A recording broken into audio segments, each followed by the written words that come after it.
All right, so let's go now to 15 through 26.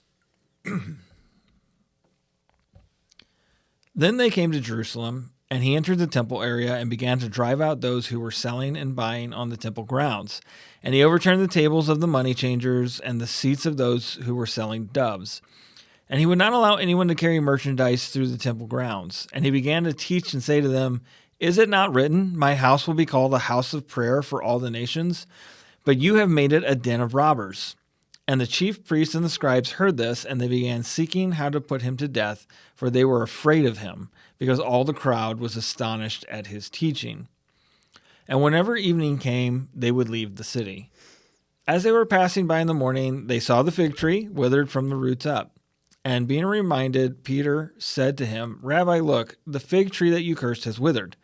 And Jesus answered and said to them, "Have faith in God. Truly I say to you, whoever says to this mountain, 'Be taken up and thrown into the sea,' and does not doubt in his heart, but believes that what he says is going to happen, it will be granted to him. Therefore I say to you, all things for which you pray and ask, believe that you have received them, and they will be granted to you. And whenever you stand praying, forgive if you have anything against anyone, so that your Father who is in heaven will also forgive you for your offenses. But if you do not forgive, neither will the Father who is in heaven forgive your offenses." All right. So, Jesus comes in, and he starts flipping tables. It always, there's that meme that goes around on social media that says, when asking what would Jesus do, remember flipping tables and, casting a whip are, those are things that he did. Yeah. It's also then important to remember that you're not Jesus. Yeah. Just because Jesus did something doesn't mean you get to do it as well. But what's happening here, right? So, why is he flipping the tables? Right. I think this is really the important thing. Mm-hmm. So they're in the temple area, and people are selling what were approved sacrificial animals, but they did it at a marked up price.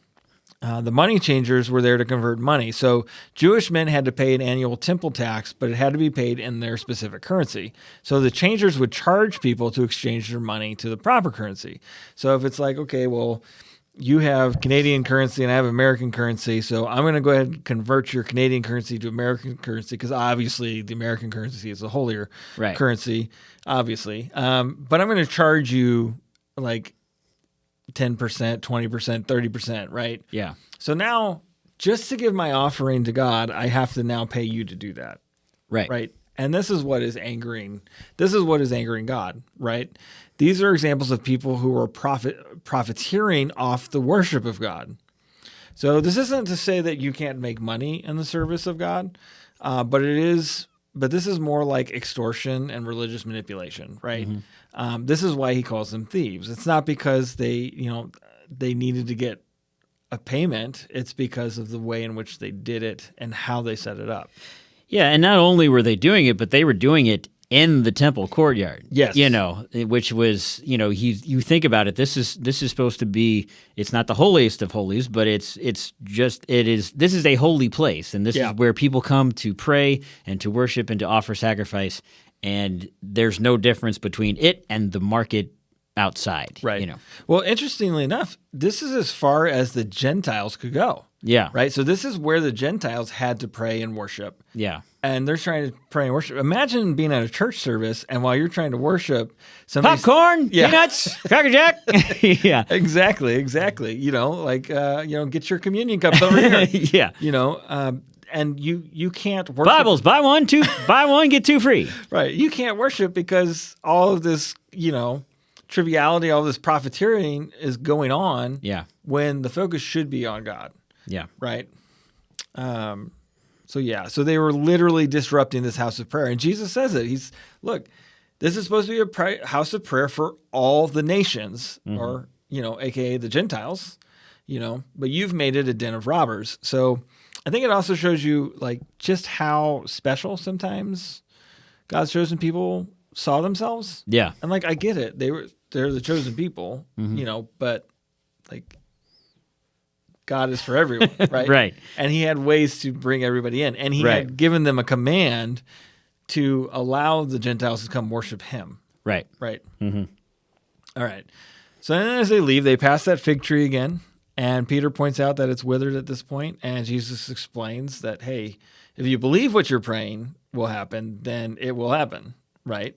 And this is where he talks about throwing the mountain into the sea. Now, when we read like 1 John 5:14 through 15, we see additional language, things like ask according to his will. So when we talk about, we've said this on this podcast before, but I can't just walk out and say, just because I believe that God will throw that mountain be thrown in the sea, but I also have to care about what his will is, and what his desire is, and he's not going to do that because he sees further down the road than I do. Yeah. Also, this was a common phrase for insurmountable odds or removing difficulty in that time. So he was using a vernacular that they understood. He was not necessarily talking about a literal mountain. Yeah. Right. Yeah. It's and this is a different way someone who talks about the faith the size of a mustard seed, but great things can be done. I mean, think about this literally. Think about a mountain going up into the air and being thrown into the sea. There's nothing physically possible about that, right? There's nothing that we can imagine that could be done. You think the only way a mountain could go into the sea is it's actually be opposite. It's usually a volcano comes up out of the ocean, and it spews lava, and it keeps spewing and spewing and spewing, and then it becomes a mountain in the ocean. But for a mountain to go upside down into the sea, there's just no logical way that could be done. There's nothing about that could happen. Yeah. And God says, with faith in God can do that. Absolutely. So something completely void of reason or what is likely to happen on earth. Yeah. Well, it's like he said earlier, what is impossible for man is possible for God, right? Yeah. Now, he does also hit some caveats here at the bottom. He says that you also need to forgive to be forgiven, and you need to forgive to have effective prayer. There are other times that Jesus talks about this. We see it in Matthew 6:14 through 15, when he talks about the Lord's Prayer and how to pray, right? So this is a theme that Jesus has, is you need to forgive people who have offended you if you want to have a fruitful prayer life. Yeah, it's kind of like, you're kind of thinking as if, God's telling him, you have to do this too. This isn't just me. Like, you go back and, you think about the parable of the, I can't think of what it's called, but, the man that had a small debt and the guy forgave it. Yeah. And then that guy who was forgiven the debt, he goes out and had an even smaller debt, and he beats him and he has him thrown in jail. And I'm like, wait a minute. I forgave you that, which was way bigger. And you're something that much smaller, and you're this angry about it? Right. What? Are you kidding me?